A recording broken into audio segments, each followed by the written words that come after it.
Ele ficou conhecido como o primeiro avião verdadeiramente furtivo do mundo.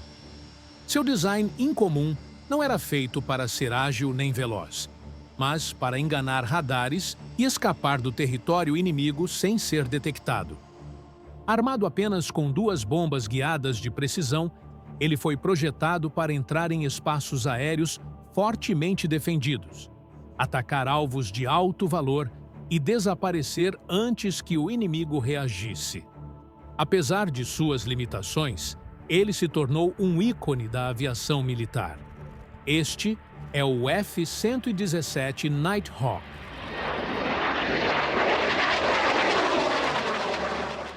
Na década de 40, aviões já não eram novidade nos campos de batalha. O que era novo era a forma como eles eram caçados. Pela primeira vez, a detecção não dependia mais de olhos atentos ou do barulho dos motores. O radar transformou os céus em um espaço vigiado permanentemente. A partir daí, engenheiros perceberam que não bastava aumentar a potência dos motores ou reforçar a blindagem. Seria preciso encontrar formas de reduzir o retorno dessas ondas de radar.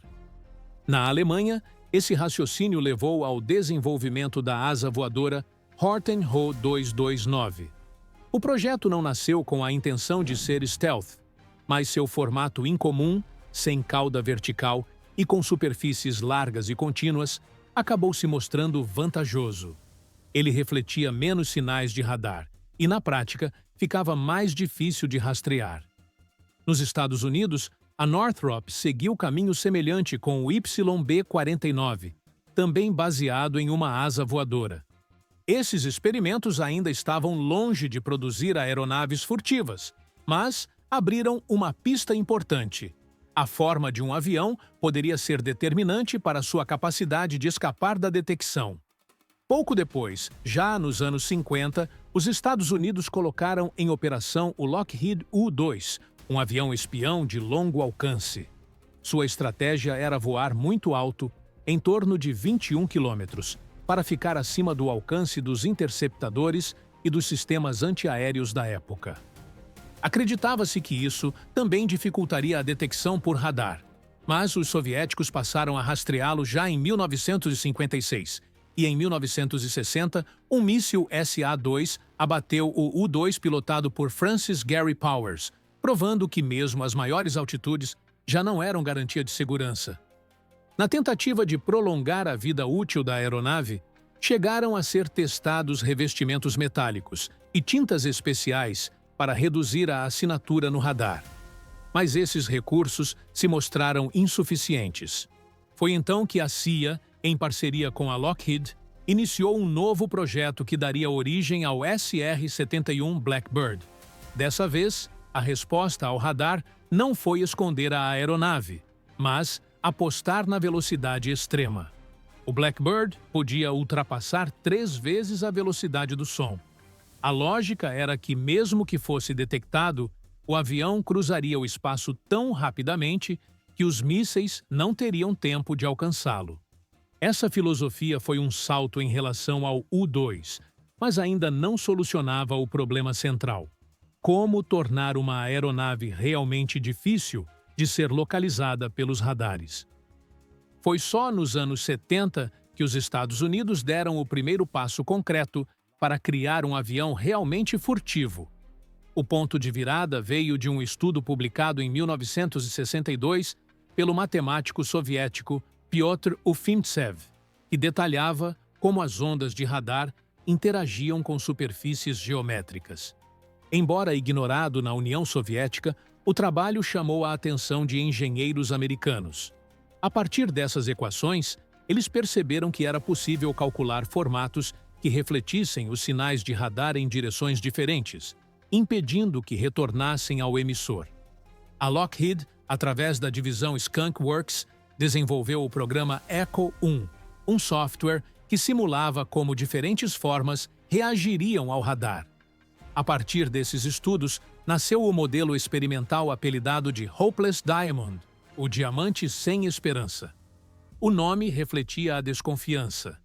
Ninguém acreditava que aquele objeto cheio de ângulos e facetas pudesse voar de verdade. mas o formato irregular mostrava grande eficiência em dispersar ondas de radar. Com esse avanço, a Agência de Projetos Avançados de Defesa dos Estados Unidos aprovou um contrato de 37 milhões de dólares para desenvolver um protótipo de avião furtivo. Assim nasceu o projeto Heavy Blue, que seria a base do futuro F-117. 2 modelos em escala foram construídos, e o primeiro voo aconteceu em 1977. Apesar da aparência estranha, com superfícies facetadas e pouco aerodinâmicas, o avião mostrou que o conceito funcionava. Ele era instável, mas isso foi compensado pela aplicação da tecnologia Fly-by-Wire, um sistema eletrônico que corrige automaticamente os comandos, permitindo ao piloto controlar a aeronave. Os protótipos do Heavy Blue acabaram sendo destruídos em acidentes, mas o objetivo havia sido alcançado. Com os dados coletados, a Lockheed iniciou o desenvolvimento de um modelo operacional, que seria chamado de F-117 Nighthawk. Apesar do prefixo F usado em caças, ele não foi projetado para combate aéreo. Seu papel era outro: entrar em espaços aéreos fortemente defendidos, lançar bombas guiadas com precisão e sair sem ser detectado. Para isso, recebeu uma série de características específicas. Sua fuselagem era coberta por materiais capazes de absorver parte da energia das ondas de radar. As bombas eram transportadas em compartimentos internos, evitando superfícies externas que refletissem sinais. Até mesmo as entradas de ar foram protegidas por telas, para impedir que o radar alcançasse as superfícies do motor. Ele era equipado com 2 motores General Electric F404GE F1D2, cada um com cerca de 10.000 libras de empuxo. Não havia pós-combustores, pois isso geraria calor excessivo e facilitaria a detecção por sensores infravermelhos. Isso limitava a velocidade máxima a aproximadamente 1.100 km por hora, abaixo da barreira do som. Mas o objetivo não era velocidade, e sim furtividade. Sua envergadura era de pouco mais de 13 metros, o comprimento de 20 metros e o teto operacional chegava a 14.000 metros. Com capacidade de reabastecimento em voo, podia realizar missões de longo alcance. 5 protótipos foram construídos e em 18 de junho de 1981 aconteceu o voo inaugural. Mas foi só em 1983 que o primeiro esquadrão de F-117 foi declarado operacional. No total, 64 aeronaves foram produzidas, sendo 5 protótipos e 59 destinadas à Força Aérea dos Estados Unidos. Ao longo dos anos 80, ele permaneceu como um dos programas mais secretos do mundo. Poucas imagens foram divulgadas e sua existência só foi oficialmente reconhecida em 1988. Ele estreou em combate ainda na década de 80, em operações secretas. Sua primeira missão real aconteceu em 1989, no Panamá, durante a Operação Just Cause, quando os Estados Unidos intervieram para remover o ditador Manuel Noriega do poder. 2 Nighthawk foram enviados para atacar quartéis das forças panamenhas. Embora o impacto militar direto tenha sido limitado, a ação teve importância simbólica. Foi a primeira vez que um avião invisível ao radar era usado em uma operação real. No entanto, foi apenas 2 anos depois que ele mostraria ao mundo seu verdadeiro valor.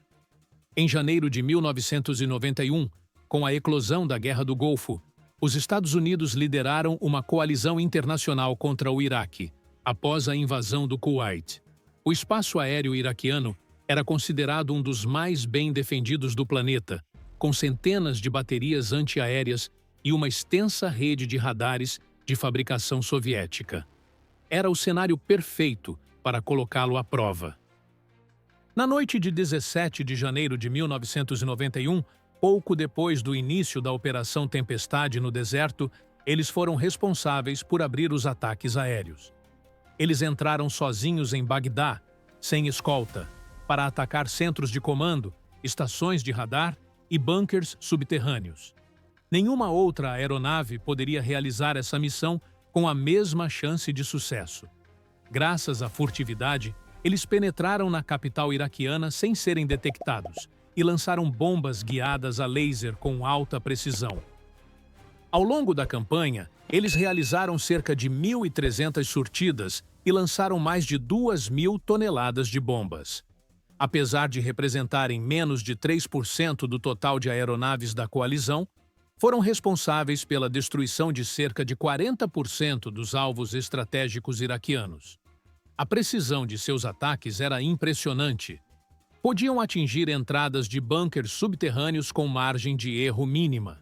Isso reduziu danos colaterais e aumentou a eficiência da campanha aérea. O sucesso no Golfo o transformou em um ícone. Até então, sua existência era cercada de sigilo, mas as imagens de sua atuação tornaram o avião conhecido mundialmente. Pela primeira vez, o público via em ação um avião stealth. O design facetado, cheio de ângulos, era estranho aos olhos acostumados a aeronaves aerodinâmicas, mas essa estranheza era justamente o segredo de sua eficácia. Após a Guerra do Golfo, ele consolidou seu papel como ferramenta de ataque de precisão em cenários complexos. Nos anos seguintes, foi empregado em missões nos Balcãs, onde novamente encontrou um ambiente aéreo saturado de defesas. Em 1999, durante a campanha da OTAN contra a Sérvia na Guerra do Kosovo, ele foi utilizado para atacar alvos estratégicos em Belgrado. Foi nesse conflito que aconteceu o episódio mais famoso de sua história. No dia 27 de março de 1999, um Nighthawk foi abatido por um míssil SA-3 guiado por radar. O piloto conseguiu ejetar e foi resgatado, mas os destroços caíram em território controlado pelos sérvios. A queda foi um choque para os Estados Unidos, pois até então a aeronave era vista como praticamente intocável. Os sérvios conseguiram localizar o avião através de táticas de observação combinadas com o uso disciplinado dos radares, operando-os por curtos períodos de tempo para evitar ataques de mísseis anti-radar. O abate mostrou que, embora furtivo, o Nighthawk não era intocável. Até hoje, partes do avião abatido permanecem em exposição em Belgrado, como um troféu de guerra. Apesar desse revés, seu desempenho geral na campanha dos Balcãs reforçou sua importância. Ele continuou a ser usado em missões críticas de ataque de precisão, em cenários onde a superioridade aérea ocidental não era absoluta. Em Kosovo, assim como no Iraque, o avião mostrou que podia destruir alvos fortemente protegidos, com risco reduzido para os pilotos. Além dessas operações, o Nighthawk foi usado em missões menores ao longo da década de 90 e início dos anos 2000. Em 2003, voltou a entrar em ação na invasão do Iraque, durante a Operação Liberdade do Iraque. Mais uma vez, foi um dos primeiros a atacar, mirando centros de comando e bunkers em Bagdá. Sua capacidade de atacar alvos de alto valor logo nas primeiras horas do conflito fazia parte da doutrina americana de decapitação, buscando paralisar o comando inimigo rapidamente. Ao longo de sua carreira, ele não transportou uma grande variedade de armamentos, mas usava com eficiência o que carregava. Podia levar apenas 2 bombas guiadas a laser. Essa limitação de carga era compensada pela precisão. O Nighthawk não era um bombardeiro de saturação, mas sim uma ferramenta de extrema precisão militar. Outro detalhe importante era sua operação noturna. Ele não possuía radar de ataque convencional, justamente para não comprometer sua assinatura. Baseava-se em sistemas de navegação inercial e sensores eletroópticos, incluindo câmeras infravermelhas que permitiam localizar e designar alvos no escuro. Isso fez dele um especialista em ataques noturnos, atuando quando a escuridão reforçava sua furtividade. Em termos de desempenho, ele tinha limitações claras. Era subsônico, não tinha canhão e não podia se defender contra caças inimigos. Dependia totalmente de sua furtividade para sobreviver. Sua função era restrita, mas vital: entrar onde nenhum outro avião podia e destruir alvos de alto valor. Durante mais de 2 décadas de serviço, ele acumulou uma reputação de eficiência em missões complexas. Seu recorde geral mostrou baixíssimas perdas em combate, com apenas um abate confirmado. Isso o colocou como um dos aviões mais bem-sucedidos da história. Mas, nos anos 2000, começou a ser gradualmente substituído por aeronaves mais modernas, como o F-22 Raptor e, futuramente, o F-35 Lightning II, que combinavam furtividade com desempenho aéreo muito superior. Em 2008, o Nighthawk foi oficialmente aposentado pela Força Aérea dos Estados Unidos. A cerimônia de retirada marcou o fim da carreira do primeiro caça-bombardeiro furtivo operacional da história. Mesmo assim, sua história não terminou ali. Diversos exemplares foram mantidos em condições de voo e, ao longo dos anos seguintes, foram vistos ocasionalmente em exercícios de treinamento. Isso gerou especulações de que ainda desempenhavam papéis secundários, como testes de novas tecnologias de radar e sensores. Até hoje, em pleno século XXI, algumas unidades continuam a aparecer em imagens de treinamento nos desertos de Nevada e da Califórnia. Ele encerrou sua carreira operacional em 2008, mas sua importância para a história da aviação militar continua até hoje. Foi um marco tecnológico que abriu caminho para toda uma nova geração de aeronaves furtivas. O que começou como uma ideia experimental nos anos 70 se transformou em um sistema de armas capaz de mudar a forma como guerras eram planejadas e executadas. Seu maior legado foi provar que a furtividade funcionava em cenários reais de combate. Até sua estreia, o conceito stealth era visto como algo teórico, restrito a laboratórios e cálculos matemáticos. O desempenho na Guerra do Golfo em 1991 mostrou que uma frota relativamente pequena de aviões, equipada com bombas guiadas de precisão, poderia neutralizar defesas aéreas densas e paralisar a infraestrutura de comando inimiga. Essa demonstração mudou a doutrina militar americana e serviu de modelo para programas futuros. Um exemplo direto foi o bombardeiro B-2 Spirit, desenvolvido paralelamente ao F-117 e que entrou em serviço na década de 90. Enquanto o Nighthawk carregava apenas 2 toneladas de bombas, o B-2 pode transportar até 18 toneladas em compartimentos internos, combinando furtividade com capacidade estratégica. A tecnologia de revestimento, compartimentos internos de armas e redução da assinatura térmica, testada no Nighthawk, foi ampliada e refinada no B-2. Outro herdeiro foi o F-22 Raptor, o primeiro caça de 5ª geração do mundo. Diferente do Nighthawk, ele uniu furtividade, supercruzeiro e manobrabilidade extrema. O aprendizado obtido com o Nighthawk sobre formatos angulares e controle da assinatura de radar serviu como base para definir as exigências de projeto do Raptor. Da mesma forma, o F-35 herdou conceitos semelhantes, mas com maior versatilidade, adaptando a furtividade a uma aeronave multimissão, capaz de atuar em combate aéreo, ataque ao solo e missões de reconhecimento. Tecnicamente, ele tinha limitações severas. Sua aerodinâmica era instável, seu desempenho em velocidade era modesto e sua carga útil pequena. No entanto, cada detalhe foi pensado exclusivamente para reduzir sua assinatura. As antenas podiam ser recolhidas, os motores eram montados com grades para bloquear reflexos de radar, e os exaustores eram alongados para dissipar calor. Nada nele foi feito para torná-lo um avião bonito ou ágil. Toda a prioridade estava na furtividade. Ele não foi um caça tradicional, nem um bombardeiro de grande porte, mas um demonstrador operacional que provou a viabilidade de uma tecnologia revolucionária. Sua existência abriu caminho para aeronaves ainda mais avançadas, mas sem ele, dificilmente essa evolução teria ocorrido na mesma velocidade. Até hoje, quando se fala em aviões furtivos, o Nighthawk continua sendo lembrado como o pioneiro. Sua forma inconfundível, sua estreia espetacular na Guerra do Golfo e sua aura de segredo garantem um lugar permanente na história da aviação militar. Se você se interessa por aviação militar e quer acompanhar mais vídeos como esse, deixe seu like, inscreva-se no canal e compartilhe com quem também curte esse tema. Dessa forma, continuamos a explorar juntos os bastidores dessas máquinas voadoras que marcaram e ainda marcam a história da aviação militar.